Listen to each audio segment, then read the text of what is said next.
Hi friends, అంజలి చక్కగా పైట పాడ వేసుకొని చాలా అందంగా రెడీ అయ్యి వస్తుంది. మనీష్ అంజలిని అలా లంగా ఓణిలో చూసి స్మైల్ ఇస్తాడు. ఇంకా అంజలి రత్న దగ్గరికి వచ్చి, అమ్మమ్మ నాకు ఒక హెల్ప్ చేస్తావా అని అడుగుతుంది. ఏంటమ్మా అది అని అడుగుతుంది రత్నం. పొద్దున నువ్వు వరలక్ష్మి వ్రతం రోజు అమ్మ లక్ష్మీతో దేవితో సమానం, అమ్మ దగ్గర ఆశీర్వాదం తీసుకుంటే భవిష్యత్తు బాగుంటుంది అని అన్నారు కదా, నాకు అమ్మ దగ్గర ఆశీర్వాదం తీసుకోవాలని ఉంది అని అంజలి చెప్పగానే రత్న షాకింగ్గా చూస్తుంది.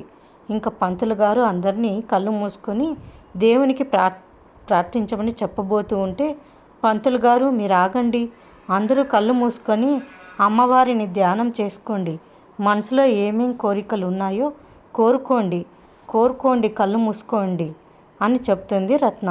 దాంతో అందరూ కళ్ళు మూసుకొని దేవునికి దండం పెట్టుకుంటూ ఉంటారు. ఇంకా రత్నం అంజలిని వెళ్ళి మీ అమ్మకి దండం పెట్టుకో అని అంటుంది. ఇంకా అంజలి నెమ్మదిగా గీతాంజలి దగ్గరికి వచ్చి కాళ్ళకి నమస్కారం చేసుకుంటుంది.